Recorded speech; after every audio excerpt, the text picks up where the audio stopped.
कैसे हो प्यारे बच्चों। आपका स्वागत है आईक्यू गुरुकुल क्लासेज पर। आज हम जन संविधान पढ़ा रहे थे, उसी को आगे करते हुए आज संविधान का पहला भाग और अनुच्छेद 1 से लेकर 4 तक का वर्णन करते हैं।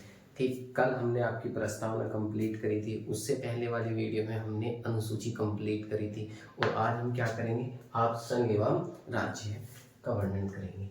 सबसे पहले बात, भाग एक में क्या है, आप कहोगे संघ एवं राज्य। क्या होता है, संघ किसे कहते हैं, राज्य किसे कहते हैं, ये हमको जो पता चलता है भाग एक में पता चलता है। और अनुच्छेद 1 से लेकर 4 तक भाग क्या होता है, जो हमारा संविधान है, तो संविधान हमारा जो है, संविधान में जो 22 भाग है, कितने भाग है संविधान में, जो भाग है कितने थे, आप कहोगे वर्तमान में 25 भाग है।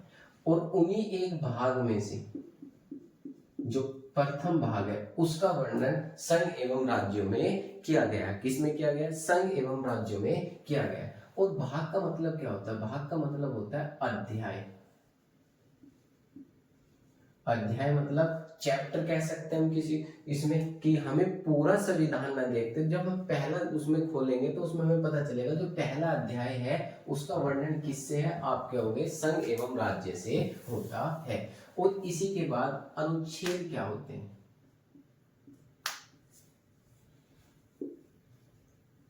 जिनको इंग्लिश में हम कहते हैं आर्टिकल। ठीक, अनुच्छेद किसे कहते हैं, आप कहोगे अनुच्छेद वे होते हैं जहां छोटे छोटे उपबंध या छोटे छोटे या कानूनों का छोटे से छोटा रूप, या जहां छोटे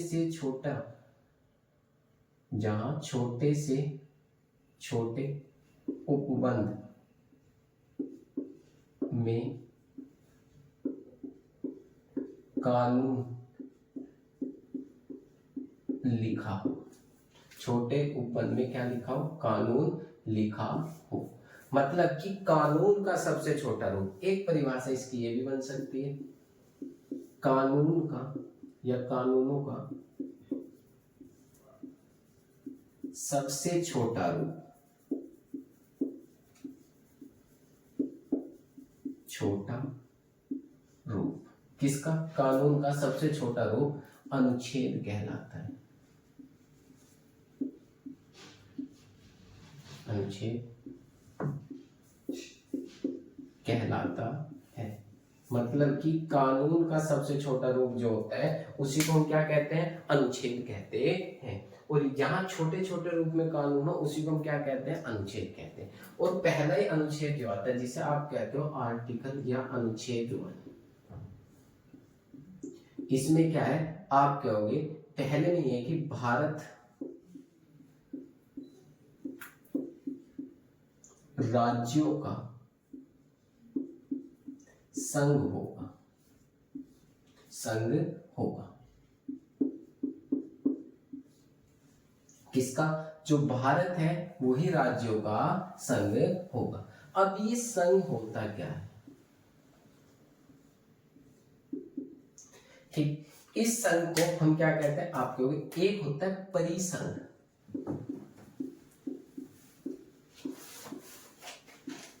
परिसंघ। ठीक, परिसंघ किसे कहते हैं, जब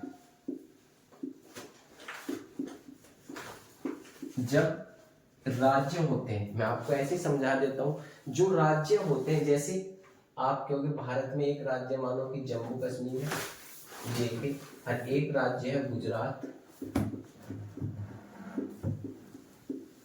ठीक, ये जो राज्य होते हैं, ये जो क्या होते हैं, राज्य होते हैं, इनका ये किसमें जुड़े होते हैं, संघ में। परिसंघ का मतलब होता है कि ये कुछ संघ को अधिकार देते हैं। अधिकार देने का मतलब क्या होता है कि हम तुम्हारे साथ है कुछ शक्तियां प्रदान करते हैं, तो उसी को कहते हैं परिसंघ। और जहां पर पूर्ण अधिकार संघ का हो, इन्हें आने की अनुमति हो। संघ का मतलब है इन्हें आने की अनुमति हो, जाने की अनुमति किसके पास हो? आप कहोगे केंद्र सरकार के पास हो, उसे हम क्या कहते हैं? आप कहोगे संघ कहते हैं। मतलब कि सीधी बात हुई, जो संघ है वो किसे कहते हैं? दो प्रकार, या तो राज्य की क्या इच्छा के कार्य चले, उसे हम क्या कहेंगे? परिसंघ कहेंगे। मतलब कि तुम आगे आने के बाद, उसके बाद तुम जब मन करा तब चले गए छोड़कर, तो उसे कहते हैं परिसंघ। मतलब ये क्या होता है? परिसंघ कहलाते हैं। और संघ किसे कहते हैं? कि तुम आ तो गए अपनी इच्छा से, जाओगे किसकी तरफ से? संघ की या केंद्र सरकार की इच्छा से, तो इसी को कहते हैं परिसंघ। ठीक। और परिसंघ संघ का हमने क्या किया? आप कहोगे निर्माण किया। निर्माण किया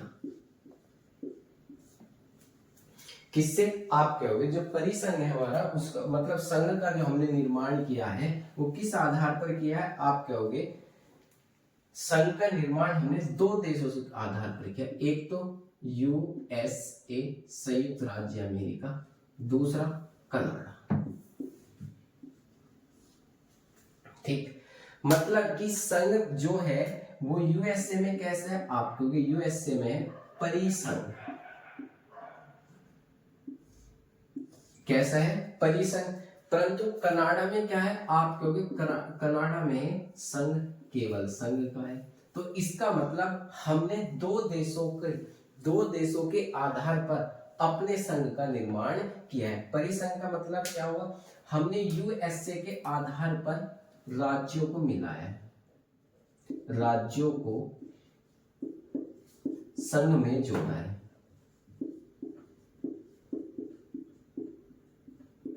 किसको? राज्यों को। और नामकरण कनाडा के आधार पर रखा है। नामकरण किसके आधार पर रखा है?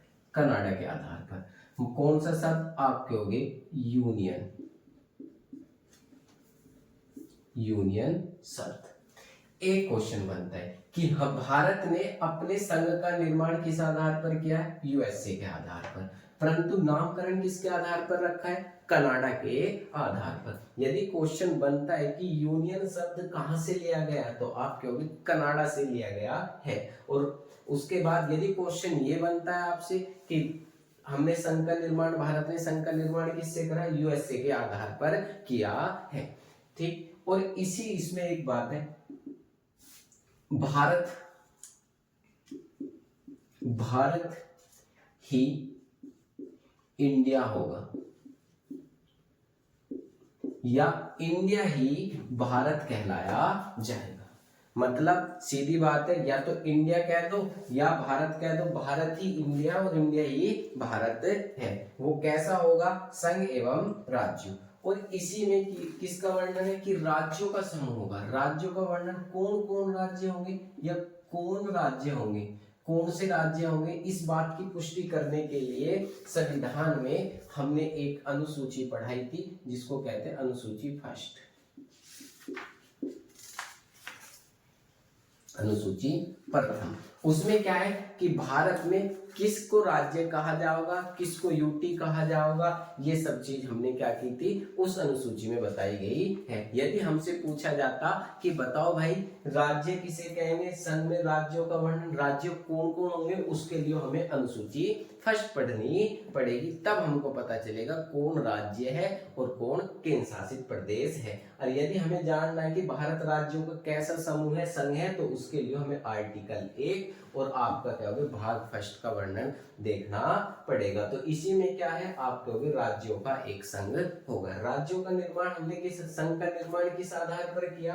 आप कहोगे यूएसए के आधार पर हमने अपने राज्यों का क्या क्या संघ का निर्माण किया। और नामकरण किसके आधार पर रखा? कनाडा के आधार पर रखा। कौन सा शब्द लिया? यूनियन शब्द। यदि आपसे क्वेश्चन पूछा जाता है कि यूनियन शब्द किस देश से लिया गया है, आप कहोगे कनाडा से। इसका संबंध किससे है? आप कहोगे संघ के नामकरण से है। अब हमने संघ बनाया कैसे? क्या संघ में राज्य पहले से 28 थे या नहीं थे? तो उसको वो हमने संघ का निर्माण करा किस आधार पर है?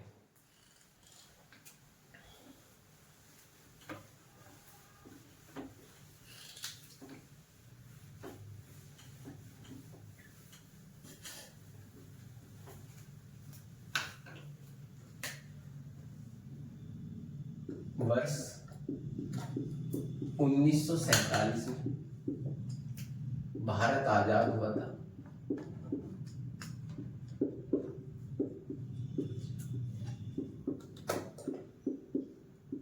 मतलब को वर्ष 1947 में भारत को आजादी मिली और मिलने के बाद इससे पहले 15 अगस्त 19 इससे पहले क्या था आप कहोगे भारत में 600 देसी रियासतें थी। देसी रियासत कितनी देसी रियासत 600 देसी रियासतें थी। इसका बात सिद्ध हुई कि भारत में जो अब भी ये थे कि छोटे छोटे प्रांत थे जहां पर राजा रहते थे और उनका शासन चलता था। उन रियासत कितनी थी 600 देसी रियासत थी और 11 ब्रिटिश प्रांत थे। 11 ब्रिटिश प्रांत, प्रांत का मतलब राज्य। 11 वे क्षेत्र थे जिसमें किसका शासन था अंग्रेजों का शासन था। 11 वे क्षेत्र थे आपके। जैसे आप कहोगे एक आप देखा होगा जैसे संयुक्त प्रांत। कौन सा प्रांत संयुक्त प्रांत। और इस प्रांत को किसे कहते हैं आप कहोगे वर्तमान में जो उत्तर प्रदेश है वो भी इसी का हिस्सा। उसी को हम क्या कहते हैं संयुक्त प्रांत के नाम से जानते हैं। पहले इसका नाम क्या था संयुक्त प्रांत है। तो कितने प्रांत थे 11 ब्रिटिश प्रांत और 600 देसी रियासत थी। तो भारत आजाद हुआ और पाकिस्तान अलग देश बना तो इसीलिए 11 ब्रिटिश प्रांत में से मतलब 600 रियासतों में से कितनी बताई जाती 562 देसी रियासतें भारत में रह गई। इन सबको मिलाकर और 11 ब्रिटिश प्रांतों को मिलाकर तब हमने अपने संघ का निर्माण किया। और इस निर्माण में संघ के निर्माण में एक व्यक्ति थे जिनका नाम था सरदार पटेल। सरदार पटेल उस समय ये कौन थे आप कहोगे उस समय थे गृह मंत्री। ठीक है। और दूसरे ये जो थे वो प्रधानमंत्री भी थे। मतलब कि गृह मंत्री जो थे हमारे सरदार पटेल थे और उन्होंने क्या किया इस संघ को बनाने में अपनी भूमिका निभाई। 562 देसी रियासतों में से सभी रियासतों ने भारत में विलय कर लिया था परंतु 3 रियासतों ने विलय करने से मना कर दिया था। पहली रियासत थी जो गुजरात और महाराष्ट्र के समय पड़ती है, इसको कहते हैं जूनागढ़ रियासत। जूनागढ़। एक रियासत यहां पर थी जिसको आप कहते हो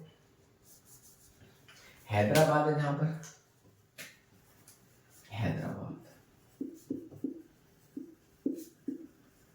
कौन सी रियासत थी हैदराबाद। उसके बाद एक रियासत थी जिसको जम्मू कश्मीर।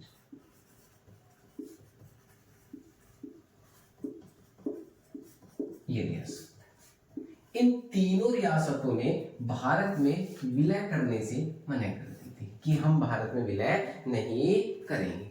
कितनी रियासतों ने आप कहोगे 3 रियासतों ने भारत में विलय करने से मनाही कर दी थी। एक हैदराबाद, एक जूनागढ़, एक कश्मीर वाली रियासत। इन तीनों ने क्या मना कर दी। क्यों? यहाँ के जो शासक थे हैदराबाद के जो शासक थे वे मुस्लिम शासक थे।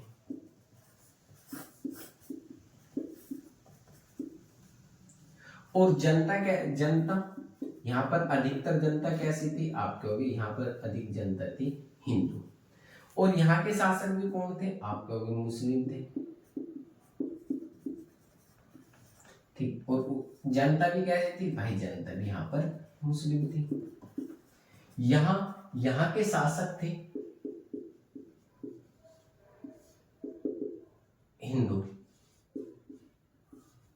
और यहाँ पर अधिक जनता कैसी थी आप कहोगे जनता यहाँ पर मुस्लिम थी। मेरा कहने का मतलब ये है कि यहाँ पर अधिकांश जनता मुस्लिम थी और यहाँ पर शासक हिंदू थे। और यहाँ की जनता कैसी थी आप कहोगे हिंदू थी और यहाँ के शासक मुस्लिम थे जूनागढ़ के। अब सरदार पटेल ने इन सबको मिलाया और मिलाने के बाद सबसे पहले जूनागढ़ रियासत के मिलाया। मिलाने के बाद यहाँ की जनता जो थे वे भारत में विलय करना चाहते थे।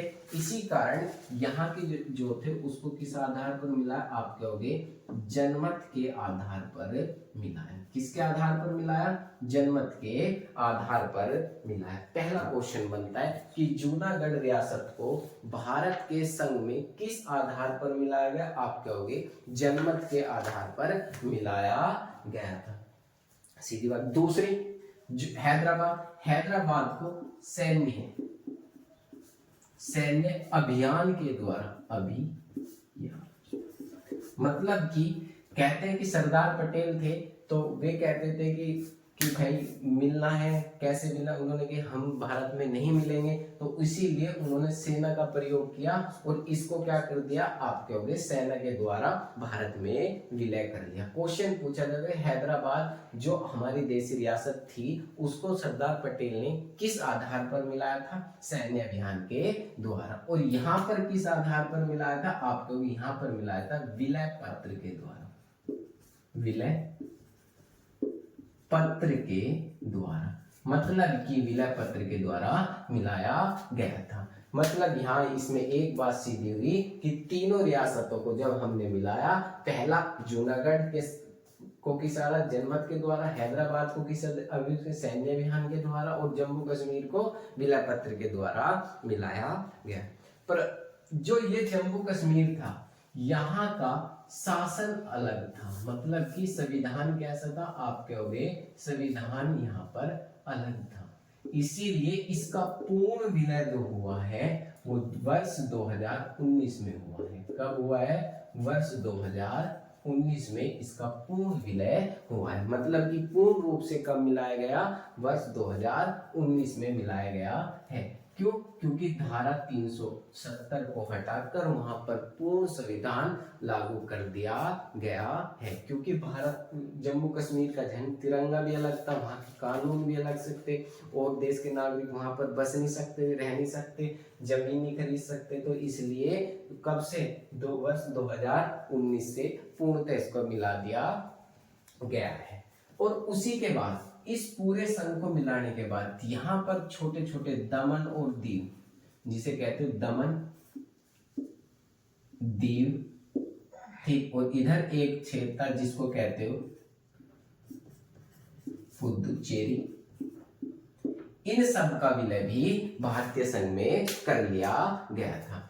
और इसके बाद हमारे द्वीप बसते हैं जिसे कहते हैं निकोबार द्वीप समूह, ये जिसे कहते हैं निकोबार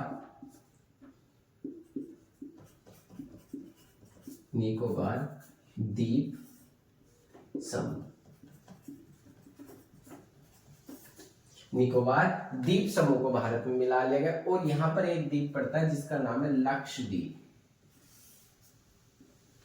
इसको भी भारत में विलय कर लिया गया था।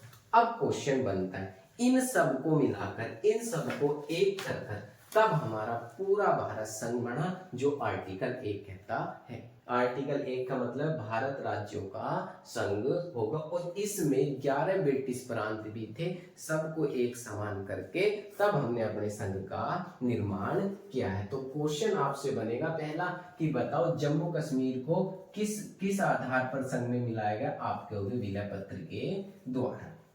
जूनागढ़ को किस आधार पर मिलाया गया, आप कहोगे जनमत के द्वारा। और हैदराबाद को किस आधार पर मिलाया, सैन्य अभियान के द्वारा इसको मिलाया गया।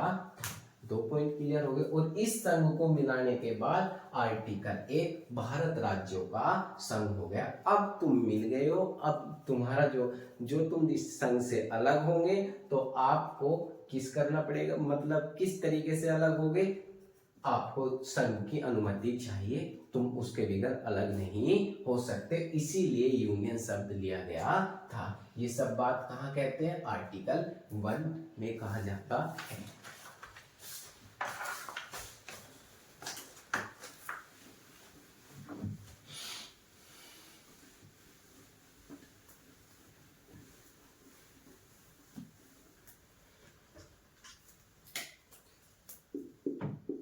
आर्टिकल 2 या अनुच्छेद 2। क्या कहता है अनुच्छेद?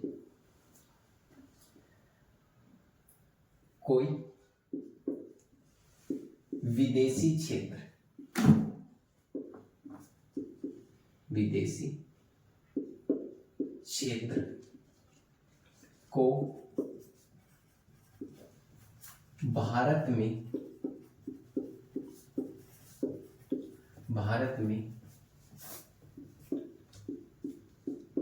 मिलाया जा सकता है। मतलब कि इस आर्टिकल के तहत जो विदेशी क्षेत्र है उसको भारत संघ में मिलाया जा सकता है। मतलब कि कोई भी विदेशी भूभाग है, यदि हम उसे भारत में मिलाना चाहते हैं तो उसको हम किस आर्टिकल के तहत मिलाएंगे? आर्टिकल 2 के तहत। जैसे आप कहोगे, जैसे 35वें संविधान संशोधन के तहत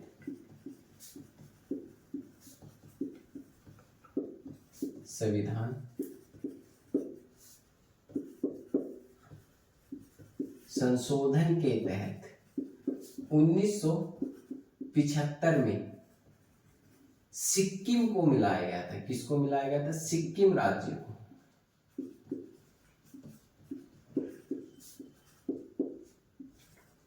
सिक्किम राज्य का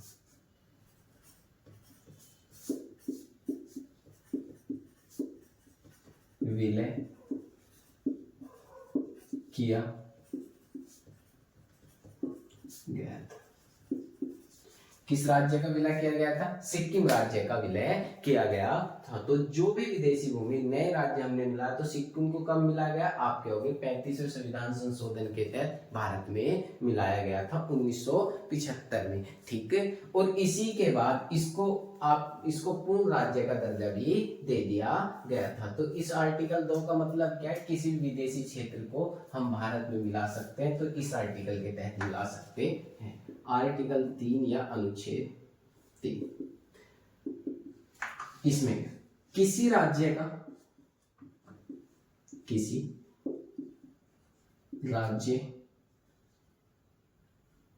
की सीमा परिवर्तन,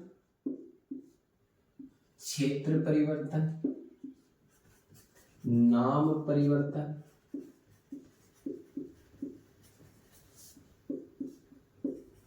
परिवर्तन, किया जा सकता है।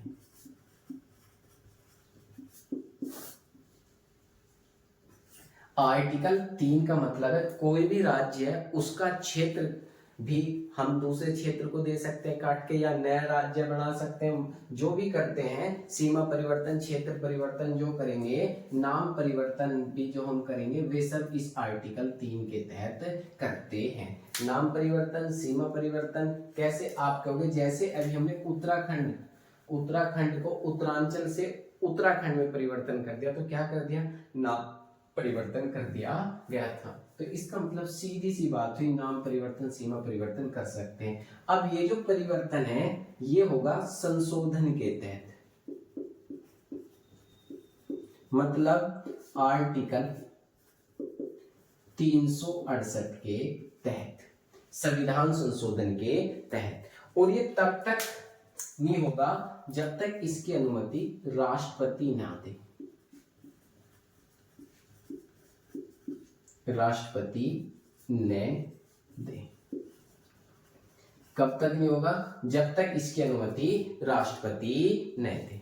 तो बात क्लियर हुई, राष्ट्रपति इसकी अनुमति देगा, देने के बाद तब ये बिल संसद में आवेगा। तो राष्ट्रपति इस बिल को संसद में भेजने से पहले उस राज्य की विधानसभा से, जो विधान मंडल है, वहां से पारित होने के बाद तब ये कहा जाएगा, संसद में पेश किया जाएगा। संसद उसको क्या करे?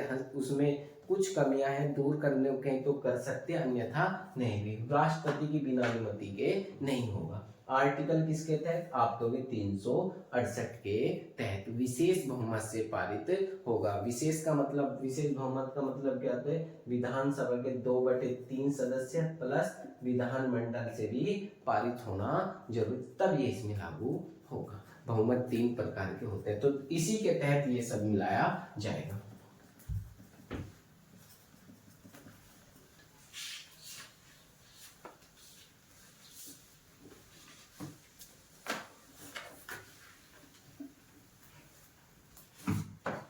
अनुच्छेद 4 आर्टिकल 4 क्या कहता है?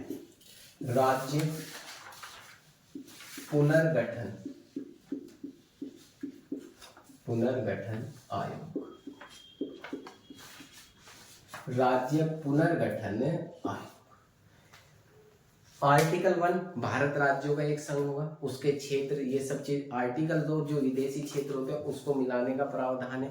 आर्टिकल 3 में किसी राज्य की सीमा परिवर्तन, नाम परिवर्तन, ये सब चीज को लेकर। आर्टिकल 4 है जिसे हम कहते हैं राज्य पुनर्गठन आयोग। अब राज्य का निर्माण कैसे होंगे, राज्य बनेंगे कैसे? वर्ष 1928 में नेहरू रिपोर्ट, किसमें भाई? वर्ष 1928 में नेहरू रिपोर्ट, इसे हम कहते हैं मोतीलाल नेहरू रिपोर्ट। इसमें एक बात कही गई थी कि जो भारत में राज्य होंगे ना, भारत अनुच्छेद 4 में क्या था? राज्य पुनर्गठन आयोग, मतलब कि राज्य कैसे बनेंगे भारत में, इसका वर्णन अनुच्छेद 4 में किया गया था। राज्यों का वर्णन किस आधार पर किया जाएगा? तो सबसे पहले भारतीय द्वारा एक संविधान लिखने का प्रयास किया था जिसे कहते हैं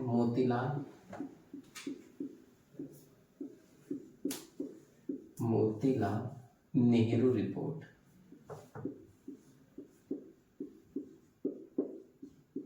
मोतीलाल नेहरू रिपोर्ट भारत का पहला लिखित संविधान, मतलब लिखने का सबसे पहले प्रयास किया था मोतीलाल नेहरू रिपोर्ट। किस वर्ष आई थी?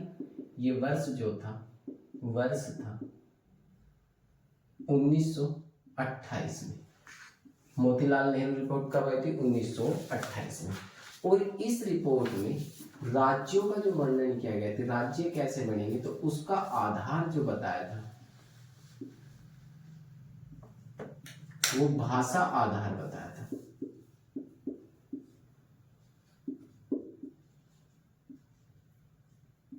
कौन सा आधार बताया था? भाषा को आधार माना था। और इसी के बाद जब भारत आजाद हुआ उसके बाद जो राज्य गठित हुए उनको भी भाषा के आधार पर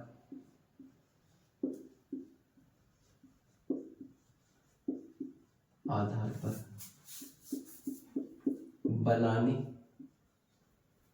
की मांग की गई थी। क्या? भाषा के आधार पर राज्य बनाने की मांग की गई थी। सबसे पहले आयोग, राज्य बनाने के लिए जो आयोग बने थे उसमें सबसे पहला आयोग था धर आयोग।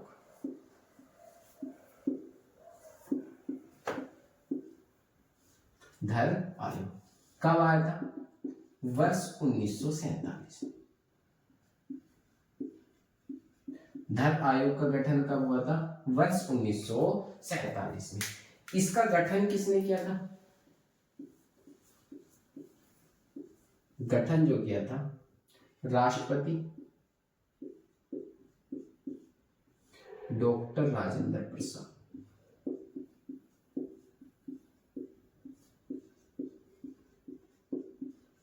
कौन थे? जो भारत के प्रथम राष्ट्रपति थे जिनका नाम था डॉक्टर राजेंद्र प्रसाद, उसी ने धर आयोग का गठन किया था। किसके लिए? राज्य पुनर्गठन। किस वर्ष किया था? 1947। इसमें सदस्य संख्या कितनी थी? आप कहोगे सदस्य संख्या थी 1। और इसके अध्यक्ष कौन थे? अध्यक्ष जो थे वे धर इसके अध्यक्ष थे और इन्हीं के नाम पर यह आयोग बना था। मतलब वर्ष 1947 में राज्यों को बनाने के लिए पहले आयोग का गठन किया गया, जिस आयोग का नाम था धर आयोग। और धर आयोग किस वर्ष गठित हुआ? आप कहोगे धर आयोग जो गठित हुआ है वो हुआ है 1947 में, वर्ष 1947। इस आयोग का गठन किसने किया? आप उसका आयोग किया जो भारत के प्रथम राष्ट्रपति थे, जिनका नाम है डॉक्टर राजेंद्र प्रसाद, उसने इस आयोग का गठन। इसमें सदस्य कितने थे? एक। और इसके अध्यक्ष कौन थे? धर ही इसके अध्यक्ष थे। और इसने पूरे देखकर समीकरण को सब कुछ देख दाख कर कहा कि भाई जो भारत में राज्य बनेंगे वे भाषा के आधार पर नहीं होने चाहिए। मतलब कि राज्यों को बनाने के लिए भाषा को मनाएंगे। भाषा के आधार पर यदि तुम राज्य बनाओगे तो फिर इतने ही क्या बन जाएंगे, जितने हमने ये देशी रियासत थी उतनी ही राज्यों का गठन हो जाएगा। तो इसने क्या कर दिया गया, उसको मनाही की थी। तो इसके बाद जो दूसरा आयोग बना था उसे कहते हैं बीजेपी। बीजेपी भी कह सकते हो उस आयोग को।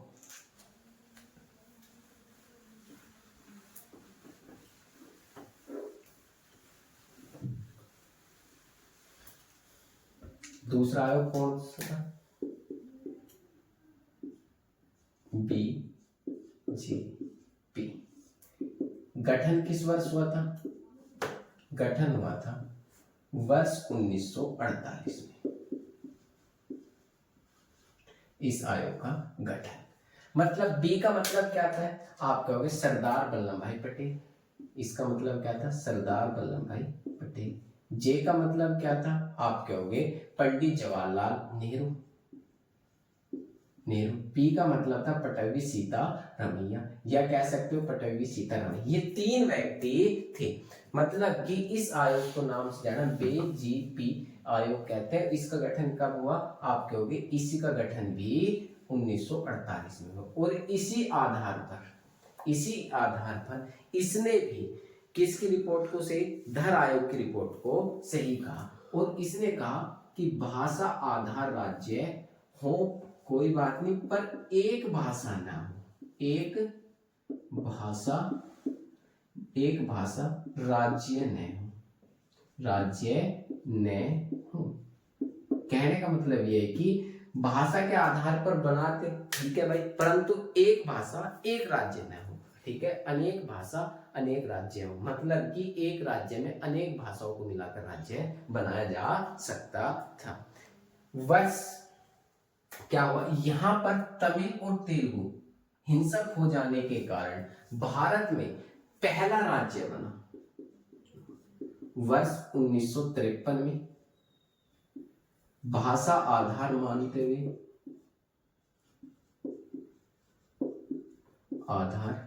भाषा आधार मानते हुए देश का पहला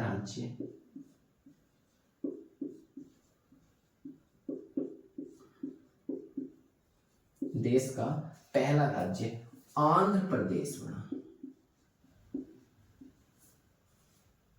आंध्र प्रदेश बना। आपसे क्वेश्चन बनेगा कि भारत में पहला राज्य कौन सा बना था? आंध्र प्रदेश बना था। कब बना था? 1953 में। कभी कभी ये फुल डेट भी मिलती है। 1 अक्टूबर 1953 को भाषाई आधार मानते हुए देश का पहला राज्य आंध्र प्रदेश बना। कई बार परीक्षाओं में पूछा जा चुका है क्वेश्चन कि भाषा पे आधार भारत का पहला राज्य कौन सा बना या पहला राज्य कौन सा बना, तो आप कहोगे आंध्र प्रदेश पहला राज्य बना था। उसके बाद वर्ष 1953 में ही वर्ष 1953 में फैजल अली आयोग का गठन किया गया। कब? वर्ष 1953 में फैजल अली आयोग का गठन किया गया। कौन से आयोग का गठन किया गया? फैजल अली आयोग का गठन किया गया। और इस फैजल अली आयोग में कितने सदस्य थे? आप कहोगे 3 सदस्य थे।